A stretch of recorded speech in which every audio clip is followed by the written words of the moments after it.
Hello guys, welcome to question and answer. आज हम लोग पढ़ने वाले हैं total effect, income effect and substitution effect with definitions and graphs. So this is the topic from managerial economics और micro और business economics. But as we know, micro economics में क्या होता है, it is the study of individuals and इसमें कुछ basic assumptions होते हैं that there are only two goods and other things remains constant, that other things includes all other factors except the two variables, right. इसमें क्या होता है, income constant होती है and all the other factors that can affect the demand and supply वो भी constant रहते हैं, राइट। तो आज हम लोग ये इफेक्ट्स पढ़ने वाले हैं। So we will start with the definitions. Let's go. Price effect. Price effect refers to change in quantity demanded of a commodity owing to change in its own price, other things remaining constant. इसका मतलब क्या होता है कि अगर x हमारी commodity है तो प्राइस ऑफ x के चेंज होने से क्वांटिटी ऑफ x पे क्या इफेक्ट है। सो जैसे कि लॉ ऑफ डिमांड में पता है, तो प्राइस इंक्रीज होने से हमारा डिमांड फॉल होता है। तो ये जो इफेक्ट आया है, this is known as price effect. Okay, and also there are some commodities जिनकी प्राइस इंक्रीज होने से उनकी क्वांटिटी इंक्रीज होती है, जिन्हें हम लोग गिवन गुड्स कहते हैं। इनके बारे में हम लोग आगे डिस्कस करेंगे। Okay, so the effect of price of x on quantity of x is price effect. Okay, so do you know about cross price effect? तो अभी जैसे मैंने आपको बताया कि प्राइस ऑफ एक्स का क्वांटिटी ऑफ एक्स पे क्या इम्पैक्ट है, वो प्राइस इफेक्ट है, लेकिन मैंने क्वांटिटी ऑफ वाई की बात ही नहीं की। तो जैसे कि हम लोग ये जो टॉपिक हम लोग स्टार्ट करते हैं इकोनॉमिक्स, माइक्रो इकोनॉमिक्स में हम लोग हमेशा टू कॉमोडिटीज अज्यूम करते हैं that there are two commodities in the market. So one is X and other is Y.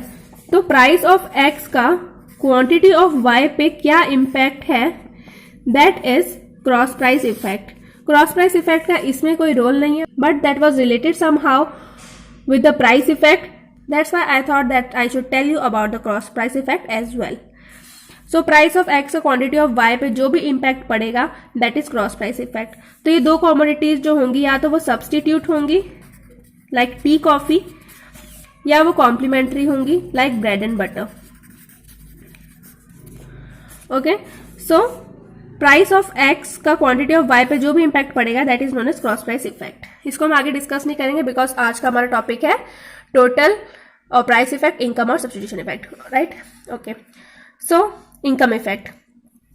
Income effect refers to change in quantity demanded of a commodity when real income of the consumer changes owing to change in own price of the commodity. Income effect में क्या होता है, हम लोग actually money income की बात नहीं कर रहे, we are talking about real income. Real income मतलब जो परचेजिंग पावर जो कस्टमर की चेंज हुई है वो। क्योंकि हम लोग कौन सी इकोनॉमिक्स में, माइक्रो इकोनॉमिक्स में, जिसमें टू कमोडिटीज होती हैं सिर्फ, और उसमें और भी कुछ होता है। क्या होता है वो? Given income, right. Given income means constant income. जो यहाँ लिखा है ना, अदर थिंग्स रिमेनिंग कांस्टेंट, उसका मतलब क्या है कि other things except the price. जो हम लोग दो वेरिएबल के बारे में बात कर रहे हैं, या प्राइस और डिमांड होगी, कोई भी वेरिएबल्स, उसके अलावा बाकी सारी चीज़ें क्या है, कांस्टेंट है। तो इसका मतलब इनकम भी कांस्टेंट है। तो ये जो रियल इनकम वो क्या है, वो परचेजिंग पावर है। आपकी परचेजिंग पावर चेंज हो गई, प्राइस बढ़ गई सपोज, तो परचेजिंग पावर कम हो गई, क्योंकि अब आप कम खरीद पा रहे हो। प्राइस कम होने से परचेजिंग पावर बढ़ गई, ठीक है। जैसे प्राइस बढ़ती है एक्स की, ठीक है, तो क्या होता है, जो क्वांटिटी होती है एक्स की, वो क्या होती है, क्वांटिटी ऑफ एक्स का जो परचेज होता है वो कम हो जाता है। तो वो क्यों हुआ? लॉ ऑफ डिमांड के अलावा जो एक और फैक्टर जो है वो क्या है कि आप खरीद नहीं सकते। सपोज आपकी इनकम 40 रुपीज है और ये जो कॉपी है वो 10 रुपीज ईच है, तो अब आप इस 10 रुपए में 4 कॉपी खरीद सकते हैं, ठीक है। लेकिन इसकी प्राइस बढ़ के हो जाती है 20, तो अब आप 2 कॉपी खरीद सकते हैं। तो जैसे प्राइस बढ़ रही है तो आपकी क्वांटिटी जो है वो फॉल हो रही है। ये क्यों हो रहा है? क्योंकि आपकी परचेजिंग पावर कम हो गई। आपकी इनकम उतनी है, आपके पास 40 रुपए ही है, लेकिन अब आपकी परचेजिंग पावर कम हो गई है। अब आप सिर्फ 2 कॉपी ही खरीद सकते हैं। इसलिए नहीं कि आपकी डिमांड में चेंज हुआ है या आप अब उस कॉपी को नहीं लेना चाहते हैं, बट सिर्फ इसलिए क्योंकि अब आप उस कॉपी को चाहें तो भी नहीं ले सकते, क्योंकि अब आपके पास उतना इनकम नहीं है। आपकी जो रियल इनकम है, आपकी जो रियल परचेजिंग पावर है, वो कम हो गई है। प्राइस के बढ़ने के साथ आपकी रियल परचेजिंग पावर, जिसे हम अभी वाई से डिनोट कर रहे हैं, वो कम हो जाती है, जिसकी वजह से अब आप कॉमन सेंस लगाइए। अगर आपके पास इनकम आपकी कम होती रहेगी तो आपको मजबूरन ही आपको अपनी क्वांटिटी भी कम करनी पड़ेगी। नॉर्मली अगर आप कोई गुड्स खरीदते हैं और आपकी इनकम बढ़ती है तो आप ज़्यादा कंज्यूम करते हैं, और अगर इनकम कम होती है तो कम कंज्यूम करते हैं। Okay, so when income increases the quantity also increases, the quantity demanded for X and Y, and when income decreases the quantity demanded falls. So in microeconomics it is always the real income that we are talking about. Actual income हमारी नहीं बढ़ाते हैं, हम उसे हमेशा क्या रखते हैं, constant. Let's move on to substitution effect. Substitution effect refers to change in quantity demanded of commodity X when relative price of commodity, that is Px upon Py, changes owing to the change in Px. Suppose आपके पास दो goods हैं, X है आपका 2 rupees और y है आपका 6 rupees. तो अभी आपका जो रिलेटिव प्राइस है वो है 2/6। Suppose price of x increase हो जाता है ₹3 पे और y रहेगा नो चेंज, दैट इज ₹6। तो अब जो रिलेटिव प्राइस है वो क्या है, 3/6। तो प्राइस ऑफ x के इंक्रीज होने की वजह से हमारा रिलेटिव प्राइस क्या है, इंक्रीज हो गया है। y क्या है हमारा, 6 का 6 है। एक एग्जांपल लेते हैं, टी एंड कॉफ़ी जो हमारे बुक्स में भी हमें मिल जाता है। तो क्या होता है, अगर टी की प्राइस 2 रुपीज़ से 3 रुपीज़ हो गई है तो कॉफ़ी का कोई प्राइस में चेंज नहीं हुआ है, कॉफ़ी 6 की 6 है, लेकिन स्टिल हम लोग क्या करते हैं, हमें लगता है कि टी महंगी हो रही है तो हम लोग कॉफ़ी पे स्विच कर जाते हैं। ओके, 2 से 3 में जो कॉफ़ी का जो टी का जो चेंज आया है उसकी वजह से हम लोग कॉफ़ी पे शिफ्ट हो जाते हैं, राइट। तो मतलब क्या हुआ, the price of x means price of T, ठीक है, एक्स की प्राइस क्या हो गई, इंक्रीज हो गई, उसकी वजह से हमारा रिलेटिव प्राइस इंक्रीज हो गया, Px/Py क्लियरली हमें दिख रहा है। न्यूमरेटर में जो चेंज हुआ है उसकी वजह से क्या हुआ, रिलेटिव प्राइस इंक्रीज हो गया। अब जब रिलेटिव प्राइस इंक्रीज हो गया तो हम लोग कहाँ गए, tea to coffee, that means कि टी जो हमारा क्वांटिटी ऑफ एक्स है जिसकी भी प्राइस चेंज होती है हम लोग उसी की बात कर रहे हैं, ठीक है, वो फॉल हो गया।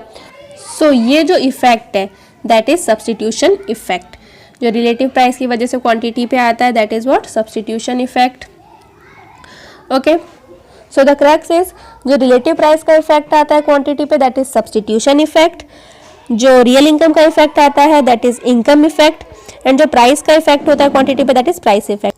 That's why price effect is also called as the total of income and substitution effect, क्योंकि इनकम में जो रियल इनकम का चेंज है और सब्स्टिट्यूशन में जो रिलेटिव प्राइस का चेंज है दोनों का रीजन जो है वो प्राइस ही है, राइट। ओके, और यहाँ बताने वाले एक और बात है, जैसे कि इनकम इफेक्ट में क्या है लिखा है, ओन प्राइस। इनफैक्ट तीनों इफेक्ट क्या होते हैं, ओन प्राइस की वजह से। जैसे कि अगर एक्स की प्राइस में चेंज आया है तो रियल इनकम में चेंज आया कुछ, ठीक है, उसकी वजह से एक्स क्वांटिटी ऑफ एक्स पे जो चेंज आया है that is the income effect. In fact सभी इफेक्ट्स में क्वांटिटी ऑफ एक्स पे ही हमें उसका इफेक्ट देखना है, ऑल्दो इफेक्ट दोनों पे ही पड़ता है, राइट, क्योंकि दोनों कमोडिटीज है मार्केट में, लेकिन हमें इफेक्ट इसमें देखना है एक्स में। Now let's move on to 3 types of goods, normal goods, inferior goods and गिवन goods. Normal goods are those goods whose price effect is negative and income effect is positive. How? Normal goods means, as the name suggests, these are the normal goods. Normally जब हम कोई goods खरीदते हैं तो जब उसकी price बढ़ती है तो उसकी क्वांटिटी फॉल होती है। This is what law of demand that is being followed here, right? So that's why here is negative relation between price and normal goods. Okay? Then come to income effect. Income effect मैंने जैसे कि आपको बताया, income effect कहाँ से आता है, जब प्राइस ऑफ एक्स की चेंजेस की वजह से रियल इनकम में चेंज आता है। ओके, तो अगर प्राइस ऑफ एक्स, खैर प्राइस ऑफ एक्स हमें कोई लेना देना नहीं है, हमें इनकम से लेना देना है। अगर हमारी रियल इनकम बढ़ी तो ऑब्वियसली हम लोग ज्यादा खरीदेंगे एक्स को।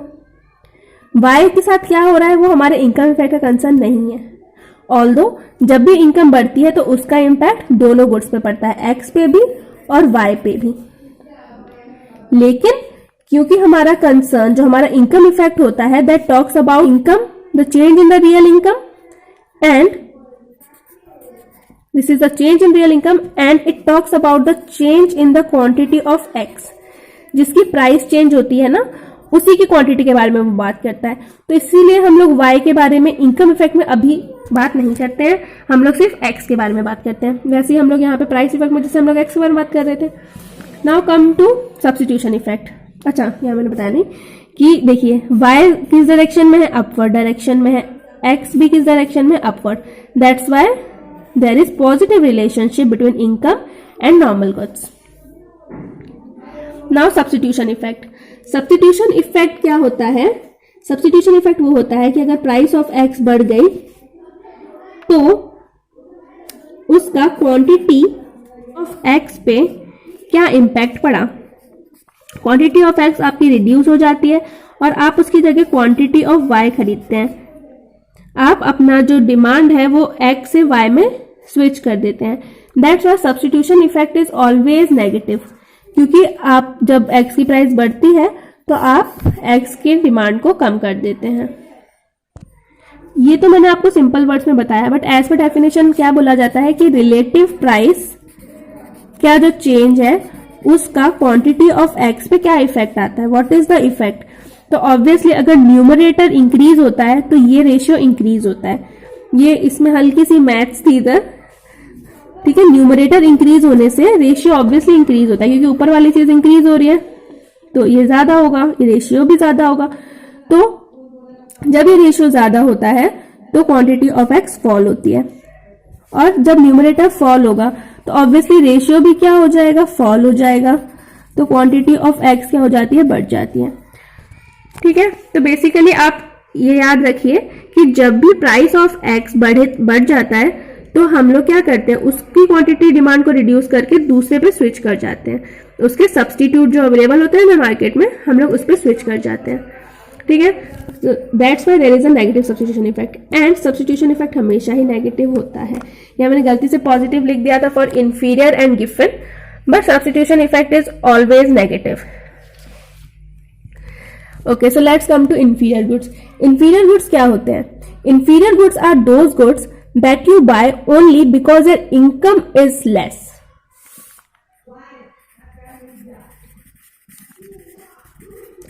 Bought because of low income, and its price effect is negative and income effect is also negative. And given goods are highly inferior goods, and these goods are bought again when your income is low. Because of low income आप ये दोनों goods खरीदते हैं। That's यहाँ पे देखिए diagram में आपको समझ में आएगा, वेन डायग्राम है। Normal goods are a different category, normal जो यूज होता है। Inferior goods are those goods जो आप सिर्फ इसलिए खरीद रहे हैं बिकॉज आपकी इनकम कम है। जैसे कि एक राजस्थान का एक एग्जाम्पल था कि वहां पे बाजरा बहुत एम्पल अमाउंट में है वहां पर, तो लोग क्या करते हैं, बाजरा कंज्यूम करते हैं। लेकिन अगर आपकी इनकम बढ़ती है तो आप बाजरे का कंजम्पशन कम कर देते हैं, क्योंकि आप बाजरा खा इसीलिए रहे थे कि आपकी इनकम कम थी। And same goes for the given goods. इन दोनों में जो रीजन होता है वो क्या होता है, इनकम। इसीलिए गिवन गुड्स जो होते हैं वो इंफीरियर गुड्स का पार्ट होते हैं। All the given goods are inferior goods but not vice versa. All inferior are not गिवन गुड्स। उसका रीजन मैं भी आपको आगे बताती हूँ। Okay, so price effect inferior goods में क्या होता है, नेगेटिव होता है, क्योंकि प्राइस के लिए जो इंफीरियर गुड्स का रिएक्शन होता है वो नॉर्मल होता है। लाइक प्राइस इंक्रीज हुई तो क्वांटिटी ऑफ डिमांड क्या हो जाएगी, डिक्रीज हो जाएगी, ठीक है। इंफीरियर गुड्स में जो भी रीजंस है चेंजेस के वो सिर्फ इनकम की वजह से है, ठीक है। तो इसमें भी क्या होता है, लॉ ऑफ डिमांड फॉलो हो रहा है, प्राइस इंक्रीज होती है तो क्वांटिटी फॉल होती है। अब आ जाते हैं इनकम। जैसे कि मैंने आपको बताया कि जैसे ही आपकी इनकम बढ़ती है तो आप सोचते हैं मैं बाजरा नहीं खाऊंगी, तो ऑब्वियसली जैसे ही आपकी इनकम बढ़ी तो आपने बोला नहीं मैं बाजरा नहीं खा रही, तो यहाँ पे इनवर्स रिलेशनशिप है। Again there is a negative relation, just like price effect. Normal goods में इनकम इफेक्ट पॉजिटिव होता है लेकिन यहाँ पे नेगेटिव होता है। देन सब्स्टिट्यूशन इफेक्ट हमेशा ही नेगेटिव होता है। जब भी आपकी एक्स की प्राइस बढ़ जाएगी तो आप दूसरे पे स्विच कर जाएंगे, ठीक है, आप इस पे आ गए, तो that's why there is again a negative relation. Now let's come to गिवन गुड्स। गिवन गुड्स आर दोज गुड्स जो हम लो इनकम की वजह से खरीदते हैं, लेकिन ये रियल में एग्जिस्ट करते हैं या नहीं करते हैं, that's still a question for the economists. सबके अपने अपने यहाँ पे ओपिनियन होते हैं बट ये गिफन गुड्स आया कहाँ से था? This is named after, I am writing here, sir Robert Giffen, जो कि आपको नाम से पता चल गया होगा कि एक अंग्रेज थे। तो ये अंग्रेजों के टाइम का ये थ्योरी है गिफन गुड्स की, कि वो क्या करते थे ना, उनकी जो इनकम होती थी वो कम होती थी, ठीक है, तो वो बहुत ब्रेड कंज्यूम करते थे। तो जब भी उनकी इनकम बढ़ती थी तो वो ब्रेड से स्विच करके मीट खाने लगते थे, ठीक है। यहाँ पे उन्होंने जो यूज किया था example, that was of bread and meat, and bread was eggs and Y was meat, ठीक है। जब भी उनकी इनकम बढ़ती थी, I am talking about income, तो पहले आपको इनकम इफेक्ट बता देती हूँ। जब भी उनकी इनकम बढ़ती थी तो वो ब्रेड से स्विच कर जाते थे, वो ब्रेड नहीं खाते थे, वो मीट खाते थे। यहाँ पे मैं वाई का लिख देती हूँ, but since this effect is negative, right, we will talk only about price of X and quantity of X. Y मैं साथ में लिख रही हूँ, बट वाई अगर मैंने लिखा भी है, still not get confuse about the relations. Relations यहाँ नेगेटिव है for P X and Q X, right. Okay, again we were here, so negative यहाँ पे क्यों है नेगेटिव रिलेशन? बिकॉज वो क्या करते थे, इनकम बढ़ने के बावजूद भी वो ब्रेड कंज्यूम ना करके क्या करते थे, मीट कंज्यूम करते थे। ओके, सो यहाँ पे मैं देखती हूँ क्या कि प्राइस ऑफ एक्स के इंक्रीज होने के बावजूद क्वांटिटी ऑफ एक्स इंक्रीज हो रही है। ये क्या है, लॉ ऑफ डिमांड को वायलेट कर रहा है। This is a very important property that is related to Giffen goods. Giffen goods violates the law of demand. जब भी प्राइस ऑफ ब्रेड बढ़ती थी, they consumed more of bread, and जब price of x fall होती थी तो वो bread का कंजम्पशन भी कम कर देते थे, वो मीट पे स्विच हो जाते थे, बिकॉज उनकी क्या होती थी, रियल इनकम बढ़ जाती थी, तो that's why they switched to meat. तो इसमें बहुत ही कॉन्ट्राडिक्टरी है, बिकॉज ये लॉ ऑफ डिमांड के अपोज जाता है। रियलिटी में एग्जिस्ट नहीं करते हैं Giffen goods, but theoretically Giffen goods exist. तो ये चीज आपको याद रखनी है, the relations between the goods and the price, income and substitution. Okay, तो यहाँ पे एक नोट है, that is inferior goods have inverse relationship between income and demand, but not necessarily the positive relationship between price and demand. मतलब क्या है कि income जब इंक्रीज होती है तो demand of inferior goods fall होती है, ठीक है। बट इसका मतलब ये नहीं है कि प्राइस और डिमांड का पॉजिटिव रिलेशनशिप है, ये इसका मतलब नहीं है। ये क्यों लिखा हुआ है, क्योंकि प्राइस और डिमांड का पॉजिटिव रिलेशनशिप सिर्फ और सिर्फ गिफन गुड्स में होता है, ठीक है। इंफीरियर गुड्स में उसका नॉर्मल नेगेटिव रिलेशनशिप ही है। यहाँ पे देखिए, प्राइस इंक्रीज हुई, आपका क्या हुआ, क्वांटिटी फॉल हुआ। गिफन गुड्स में ऐसा नहीं हुआ। तो ये इंफीरियर गुड्स में क्योंकि गिफन गुड्स भी आ जाते हैं, इसीलिए ऐसा बोला गया है। इनकम रिलेशन दोनों का सेम है, इनकम इंक्रीज हुई तो क्वांटिटी फॉल हो रही है दोनों में, ठीक है। बेसिकली बस इतना कहना चाहते हैं कि इंफीरियर गुड्स और गिफन गुड्स में स्लाइट डिफरेंस है, कंप्लीटली सेम नहीं है। Law of demand fails in Giffen goods, all Giffen are inferior.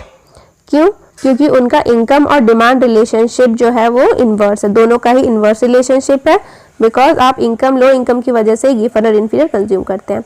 All inferior are not Giffen. क्यों?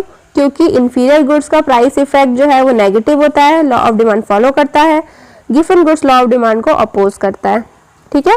मीन्स उसका प्राइस इफेक्ट गिफन गुड्स का पॉजिटिव है और इंफीरियर गुड्स का प्राइस इफेक्ट नेगेटिव है। हम आते हैं ग्राफ्स पे। मेरे इस वीडियो को बनाने का मेन पर्पस सिर्फ ग्राफ्स था, बिकॉज मुझे आपको ग्राफ्स बनाना सिखाना था। बट आई थॉट कि थियोरेटिकली जो चीजें इंपॉर्टेंट होती हैं, हमारे टेक्स्ट बुक्स में इंपॉर्टेंट चीजें होती हैं, वो हमारा जानना भी बहुत जरूरी था। इसलिए पहले हमने डेफिनेशंस कवर की। देन डेफिनेशन में मुझे जो सबसे इंपॉर्टेंट चीज लगती है वो ये कि इनकम कभी भी एक्चुअल नहीं होती है, वो सिर्फ हमारा परचेजिंग पावर होती है। इनकम इफेक्ट में हम लोग हमेशा सिर्फ परचेजिंग पावर की बात करते हैं, जिसे हम लोग क्या बोलते हैं, रियल इनकम। ये सबसे इंपॉर्टेंट चीज मुझे लगती है जो याद रखने लायक है। Now the most important part is graphs. और ग्राफ से ये सारी चीजें आप देखेंगे, मैं वेरीफाई करके आपको दिखाऊंगी कि कैसे ये सारे इफेक्ट्स होते हैं ग्राफ में। तो हम नॉर्मल गुड से शुरू करेंगे। बट टू कॉमोडिटीज, जैसे कि मैंने आपको बताया कि हम लोग माइक्रो इकोनॉमिक्स में क्या टू कॉमोडिटीज है क्लोज्ड इकोनॉमी से हमारे बेसिक अजम्पशंस होते हैं. Two commodities given income, price of X change होगी and price of Y constant रहेगी. ठीक है, ये बेसिक चीजें ये रहेगी हमेशा, बेसिक अजम्पशंस है. अब आ जाते हैं यहाँ पर. इसको स्टार्ट करने से पहले मैं आपको ये मैंने प्राइस लाइंस बनाई है और इंडिफरेंस कर्व बनाने वाली हूं, तो पहले वो जान लेते हैं कि वो क्या होते हैं. प्राइस लाइन और budget line is a line showing different combinations of two goods which a consumer can attain given his income and market price of the goods. Price line slant होती है, रीजन बीइंग आप एक खरीदोगे तो आपको दूसरा छोड़ना पड़ेगा because the income is given, right. Two goods की हम लोग बात करते हैं, इनकम गिवन होता है, मार्केट प्राइस ऑफ गुड्स भी हमें गिवन होती है. इसमें होता क्या है कि मैं सारी इनकम स्पेंड कर दूंगी तो मैं क्या क्या कॉम्बिनेशन खरीद सकती हूँ उस गुड्स के. या तो मैं ऐसा हो सकता है कि ये एक्स है ये वाई है, या तो मैं एक्स बिल्कुल ना खरीदूं, एक्स मेरा 0 रहे और मैं वाई सपोज ए अमाउंट में वाई खरीदती हूँ. देन समथिंग, ये जितने भी पॉइंट्स हैं इनफाइनाइट पॉइंट्स में मैं बाय कर सकती हूँ. ठीक है, बशर्ते ये नेचुरल नंबर्स हो, क्योंकि मैं प्रोडक्ट आधा ऐसे तो नहीं ले सकते. डिपेंडिंग अपॉन द प्रोडक्ट को कैसे आप उस प्रोडक्ट को बाय करते हैं, केजीज में या यूनिट्स में. सो वह वो पॉसिबल, सब पॉसिबल कॉम्बिनेशन जो मैं गुड्स के खरीद सकती हूँ वो होते हैं till I buy no Y and all X. ये सारे कॉम्बिनेशन होते हैं प्राइस लाइन पे. इसके नीचे अगर मैं रहती हूँ तो मेरी इनकम फुल्ली कंज्यूम नहीं हुई है, ऊपर मैं जा नहीं सकती. ऊपर हम लोग बोलते हैं अनअटेनेबल क्योंकि वो इनकम से ऊपर है. देन आ जाते हैं आईसी पे. IC is a curve showing different combinations of two goods, each combination offering the same level of satisfaction to the consumer. IC कहता है कि ये जो कर्व है ना उसके हर पॉइंट पे मैं इक्वली सेटिस्फाइड हूं. कोई भी कॉम्बिनेशन मुझे डिससेटिस्फाई नहीं करने वाला, सब पे मुझे इक्वल सेटिस्फेक्शन मिलने वाली है. ठीक है, ये आईसी कहता है. और कोई भी दो आईसी एक दूसरे को टच नहीं करते, they are parallel to each other, they are convex to the origin. ये कुछ आईसी के बेसिक रूल्स है. बट हमें क्या जानना है, ये जानना है कि प्राइस लाइन से जो आईसी टेंजेंट होता है, मतलब जो प्राइस लाइन आईसी से टेंजेंट होती है वो हमारा इक्विलिब्रियम पॉइंट होता है. क्यों? मान लीजिए मैं इस आईसी पे हूं, इस आईसी पे मैं ऐसे ही सेटिस्फाइड नहीं, because lower IC indicates lower level of satisfaction. This is lower level of satisfaction, lower level of satisfaction. This IC has higher than this and this IC has higher than this. तो अब हम सोचते हैं कि अरे हम लोग ये आईसी पे क्यों नहीं है. Reason is very clear, because ये अनअटेनेबल एरिया में ये आईसी है. इस आईसी पे मैं आ ही नहीं सकती हूँ, बट उससे नीचे वाले आईसी पे मैं आ सकती हूँ. बट वो सिर्फ इकलौता एक पॉइंट होगा जहां पे मैं आ सकती हूँ. That's why this point gives me the higher satisfaction at the given income. Okay, तो हमें इक्विलिब्रियम पे आना है in each graph by making price line tangent to the indifference curve. Okay, now let's get back to the curve. Okay, so ये है हमारा commodity X और ये है हमारा commodity Y. यहाँ पे X और Y दोनों ही नॉर्मल है, कोई किसी से बेहतर या किसी से कम बेहतर नहीं है, दोनों इक्वली इंपॉर्टेंट है. This is the axis, this is the origin. Now पहले मैं एग्जांपल लूंगी प्राइस ऑफ एक्स के इंक्रीज होने का, and here we will draw, I am writing here price of X के फॉल होने का. So will start with this. जब प्राइस ऑफ एक्स इंक्रीज होगी तो गिवन इनकम पे अब आप कम एक्स खरीद सकती हैं, क्योंकि अब आपके पास उतने रियल परचेजिंग पावर नहीं है कि आप एक्स को उतना ही खरीद सके. आपकी परचेजिंग पावर कम हो जाती है. तो इसीलिए now this is my original price line, this A not a, this is P L like price line, right. So point P से पॉइंट एल पे ये मेरा ओरिजिनल आईसी है. नाउ अब अब because price of X increase हो गई है, प्राइस लाइन अंदर की तरफ रोटेट हो जाएगा। क्यों? क्योंकि अब मैं उतने ही इनकम पर एक्स को उतना नहीं खरीद सकती हूँ, अब मुझे पीछे जाना पड़ेगा क्योंकि एक्स की प्राइस बढ़ गई। तो अब मेरी न्यू प्राइस लाइन है PL1। बिफोर दैट हम लोग यहाँ एक आईसी ड्रॉ करेंगे, ओरिजिनल आईसी जो प्राइस लाइन 1 जिससे टेंजेंट हो।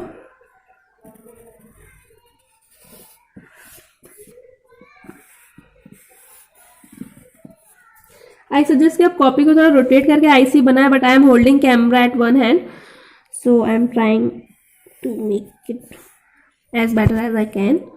Okay, so this is our IC1 which is original point. I'll name it as A because मेरा ग्राफ ऐसे रहने वाला है A to B to C. Okay, A to B will be total effect always, total or price effect whatever you call it.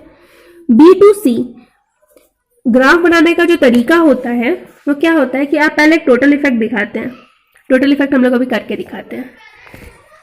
Price में change होने की वजह से अब मैं यहां शिफ्ट हो गई। अब मेक श्योर कि आप इधर इस पॉइंट पे ही शिफ्ट हो। रीजन क्योंकि एक तो हमारे पास एक्चुअल डाटा नहीं है, इसका मतलब ये नहीं कि हम कैसे भी ग्राफ बनाएं, क्योंकि हमारे दोनों ही गुड्स नॉर्मल हैं।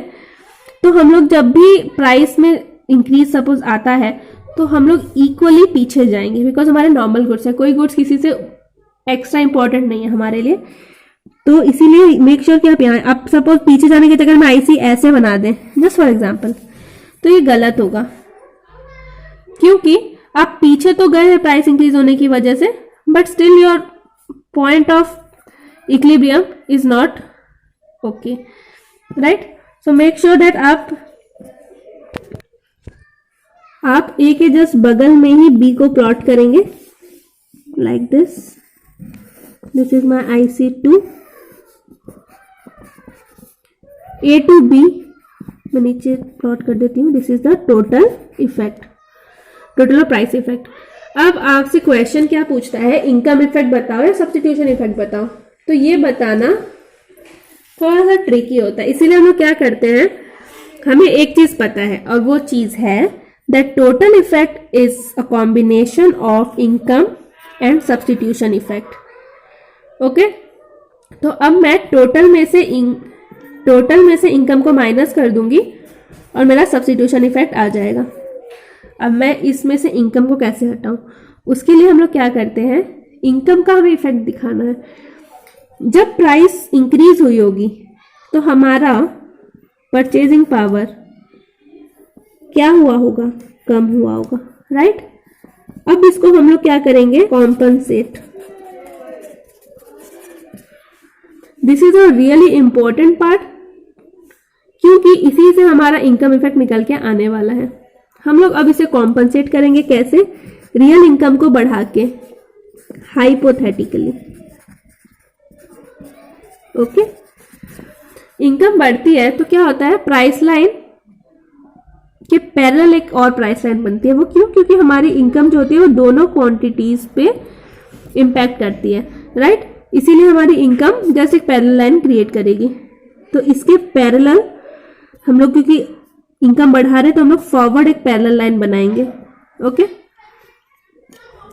सो moment. Okay, so this is the parallel line which is tangent to the IC1 here at C. So one thing I want to tell you is the parallel price line should be tangent to original IC. मैंने किसी को भी नाम नहीं दिया है कि PL1, IC2, IC1, IC3, कुछ किसी का नाम नहीं है। बस इतना याद रखिए कि जो पैरेलल प्राइस लाइन आप ड्रॉ करेंगे वो ओरिजिनल आईसी से टेंजेंट होनी चाहिए। ओरिजिनल आईसी मेरी ये थी और इसके पैरेलल मैंने इसे ड्रॉ किया है एंड दिस इज टेंजेंट। आपके जो पैरेलल प्राइस लाइन है वो नीचे ऊपर नहीं जानी चाहिए। उसका रीजन है क्योंकि आप कॉम्पनसेट कर रहे हैं। कॉम्पनसेट का मतलब क्या है, जैसे हम रीइंबर्स करते हैं तो ज्यादा और कम थोड़ी करते हैं, एग्जैक्ट इक्वल। तो जो प्राइस इंक्रीज होने की वजह से जितना भी रियल इनकम में चेंज आया था उतना का उतना ही चेंज हो रहा है, उतना का उतना ही आप कॉम्पनसेट कर रहे हैं। इसलिए जो पैरेलल लाइन है वो आपको back to your original I से ले जाती है, आपका इक्वल सेटिस्फैक्शन रहता है थ्रू आउट।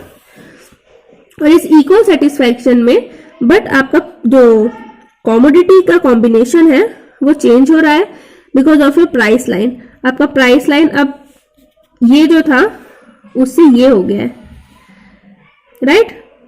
तो ये जो चेंज आया है वो आपको अपने ओरिजिनल आईसी पे ही रख रही है but with a different combination of goods, क्योंकि प्राइस में जो चेंज आया हुआ था इसकी वजह से, ठीक है।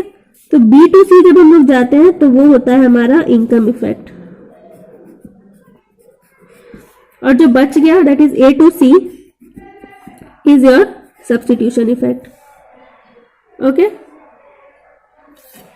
A2B is your total or price effect, B2C is your income effect, and the remaining है that is S, that is A2C is your substitution effect, okay.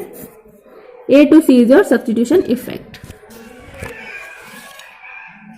One more thing that I want to tell you in this graph is कि make sure कि आपका जो C है वो यहाँ पे tangent हो रहा है। इसका मैं आपको रीजन दिखाती हूँ। मैंने आपको यहाँ पे दिखाया था प्राइस इफेक्ट नॉर्मल गुड्स का। नॉर्मल गुड्स में क्या होता है, क्वांटिटी ऑफ एक्स कम होती है, यहाँ मैं वाई का भी लिख देती हूँ। वाई का जो क्वांटिटी होती है वाई की, उसमें कोई चेंज नहीं आता है क्योंकि दोनों गुड्स आपके लिए इक्वल इंपॉर्टेंट है। तो इसीलिए आप क्या करेंगे, जब प्राइस एक्स की चेंज हो रही है तो आप वाई पे इम्पैक्ट नहीं दिखाएंगे उसका। इसलिए देखिए एकदम मैं बगल में आई हूँ, ऊपर नीचे चेंज नहीं किया। इनकम इफेक्ट में क्या होता है, इनकम इफेक्ट दोनों पे वर्क करती है, इसीलिए B2C में आप देखिए मैं फॉरवर्ड भी हूँ और अपवर्ड्स भी, ठीक है। तो इनकम इफेक्ट में आप ये चीज़ याद रखिए कि आप ऊपर की तरफ डायगोनली जा रहे हैं बिकॉज आपको उसको दोनों पे इम्पैक्ट दिखाना है। सब्स्टिट्यूशन में क्या होता है कि आपका x कम होता है और y ज़्यादा होता है। यहाँ पे A2C देखते हैं, x हमारा पीछे गया है और y ऊपर गया है। So all the effects are very properly drawn in this graph, right. एक चीज़ यहाँ मैं ऐड करना चाहूँगी, जैसे मैं आपको स्टार्टिंग से कह रही हूँ कि प्राइस इफेक्ट, इनकम इफेक्ट और सब्स्टिट्यूशन इफेक्ट में हमें सिर्फ वो कमोडिटी पे फोकस करना है जिसकी प्राइस चेंज हो रही है। So theoretically and graphically this holds true. जैसे आप यहाँ पे देखिए ग्राफ में एक्स एक्सिस है, उसी पे T, I और S है। मैंने A2B दिखाया T, B2C I, लेकिन देखिए B2C क्या है, ऊपर भी जा रहा है, लेकिन मैंने Y एक्सिस पे कुछ भी ऐसा ड्रॉ नहीं किया कि देखिए B2C ऊपर जा रहा है, क्योंकि इफेक्ट क्या होता है, इफेक्ट क्या है, जो प्राइस ऑफ एक्स का इफेक्ट आ रहा है क्वांटिटी ऑफ एक्स पे, ठीक है। तो वो जो मैं आपसे कह रही थी क्वांटिटी ऑफ वाई की हमें जरूरत नहीं है, बिकॉज कॉन्सेप्ट ये है कि प्राइस ऑफ एक्स की वजह से एक्स की क्वांटिटी पे क्या इम्पैक्ट आया, इसलिए T, I, S सारे इफेक्ट एक्स एक्सिस पर ही शो हो रहे हैं, ठीक है। इसके साथ एक और चीज़ है, मैं आपको हर बार क्वांटिटी ऑफ वाई भी लिख के दिखा रही थी कि क्वांटिटी ऑफ वाई पे क्या पड़ेगा इम्पैक्ट, क्योंकि जब आप एक प्रॉपर ग्राफ बनाने वाले होते हैं तो आपको पता होना चाहिए कि वाई के साथ हो क्या रहा है, क्योंकि आपने दो एक्सिस ड्रॉ किए हैं, आपके मार्केट में दो कमोडिटी है, तो ऐसा तो नहीं हो सकता कि वाई पे कुछ नहीं हो रहा, वाई वैसा का वैसा है। ऑफ कोर्स हो रहा है, क्योंकि आपके पास इनकम तो उतनी है। अगर एक्स के साथ ऊपर नीचे कुछ क्वांटिटी में चेंज आया है तो ऑब्वियसली अदर चेंज वाई पे ही गया है, राइट। तो देखिए जो B2C में चेंज है वो अपवर्ड भी है और राइटवर्ड्स भी है। राइटवर्ड्स तो मैंने आपको दिखा दिया आई लिखकर, अपवर्ड्स की मैं बात ही नहीं कर रही, क्योंकि इनकम इफेक्ट मुझसे वो कहता ही नहीं है। हमारे सारे इफेक्ट्स क्या है, एक्स एक्सिस पर ही हैं, ठीक है। बट एक प्रॉपर एक राइट ग्राफ बनाने के लिए आपको पता होना चाहिए कि क्वांटिटी ऑफ वाई के साथ क्या हो रहा है। नॉर्मल गुड्स में क्या होता है ना कि अगर इनकम बढ़ गई तो दोनों पे इक्वल इम्पैक्ट आता है, इसीलिए एकदम डायगोनल शिफ्ट है। अगर प्राइस में चेंज आता है तो वाई के साथ कोई चेंज नहीं आता, सिर्फ एक्स के साथ चेंज आता है, इसलिए एकदम A2B क्या एकदम पैरेलल एक दूसरे के, राइट। इसीलिए हम लोग हमेशा क्वांटिटी ऑफ एक्स और वाई दोनों का ख्याल रखेंगे, ठीक है। बट इफेक्ट हमेशा किसका दिखाते हैं, एक्स का। Okay let's go. Okay so next case discuss कर लेते हैं। अगर नॉर्मल गुड्स में प्राइस ऑफ एक्स फॉल हुआ तो क्या होगा। ये हमारा ओरिजिनल प्राइस लाइन है PL एंड ये आउटवर्ड्स रोटेट हो जाएगा to PL1, because price of x fall होने में प्राइस लाइन आउटवर्ड्स रोटेट होती है। फिर ओरिजिनल प्राइस लाइन पे आपको एक ओरिजिनल IC ड्रॉ करना है, दैट इज IC1, एंड इस पे जो पॉइंट होता है equilibrium point, that is our point A. So here I have drawn IC2 and point B. What I do is कि मैं ए और बी को पहले प्लॉट कर देती हूँ प्राइस लाइंस पर and then IC1 and IC2 draw कर लेती हूँ। प्रोसीजर क्या है कि आप पहले PL1 बनाएंगे, देन आप उसमें IC1 बनाएंगे, फिर आप उसमें A एज इक्विलिब्रियम शो कर देंगे, देन आप प्राइस फॉल की वजह से PL1 ड्रॉ करेंगे, देन आप उसमें IC2 बनाएंगे एंड जो पॉइंट होगा इक्विलिब्रियम का वो होगा B। बट ताकि A और B ऊपर नीचे ना बन जाए, एक लाइन में रहें, तो मैं A और B को पहले बना देती हूँ। ठीक है, अल्टीमेटली आपका ग्राफ ऐसा दिखना चाहिए, बाकी आप जैसे सही समझते हैं बना सकते हैं। ओके, सो अब क्या हो गया, A to B हमारा फर्स्ट स्टेप कंप्लीट हो गया। A to B is our total effect. So our second step is कि हम लोग इनकम इफेक्ट को टोटल इफेक्ट से हटाएंगे। वो कैसे हटाएंगे, प्राइस फॉल की वजह से इनकम इंक्रीज हुई थी, अब उसको हम लोग वापस से माइनस कर देंगे हाइपोथेटिकली। अब इनकम को डिक्रीज कर देंगे। डिक्रीज करेंगे कैसे, हम लोग एक प्राइस लाइन 1 के पैरेलल लाइन ड्रॉ करेंगे जो IC1 इसके जो है ना टेंजेंट होनी चाहिए। सो this is my parallel line जो कि IC1 से टेंजेंट है पॉइंट C पे। C पॉइंट ध्यान रखेंगे कि middle of A to B fall करें। स्टेप 2 एक इम्पॉर्टेंट स्टेप है, क्योंकि आप प्राइस इफेक्ट जो टोटल इफेक्ट है उसमें से आप डायरेक्टली नहीं बता सकते कि सब्स्टिट्यूशन का कितना रोल है और इनकम का कितना रोल है, इसीलिए आप इनकम इफेक्ट को रेप्लिकेट कर देते हैं। क्योंकि जब आपकी प्राइस फॉल हुई होगी तो आपकी इनकम, रियल इनकम जो है वो बढ़ गई थी, तो उसका उल्टा कर देंगे ताकि जो बच जाए वो सब्स्टिट्यूशन इफेक्ट बच जाए। ठीक है, इसीलिए इस बार मैंने जो डॉटेड लाइन बनाई वो इन्वर्स बनाई, मतलब मैंने अपनी रियल इनकम को फॉल करके देख लिया कि अच्छा इतना रियल इनकम का इफेक्ट था, और जो बच गया इफेक्ट वो है substitution effect. So A to B में B to C तो इनकम इफेक्ट निकल गया, बच क्या गया A to C, तो A to C हमारा हो जाएगा सब्स्टिट्यूशन इफेक्ट। ठीक है, so this is our complete graph. That's all for this video. Next video में हम लोग इन्फीरियर गुड्स और गिवन गुड्स के ग्राफ बनाना सीखेंगे, जो कि इम्पॉर्टेंट भी है और इंटरेस्टिंग भी।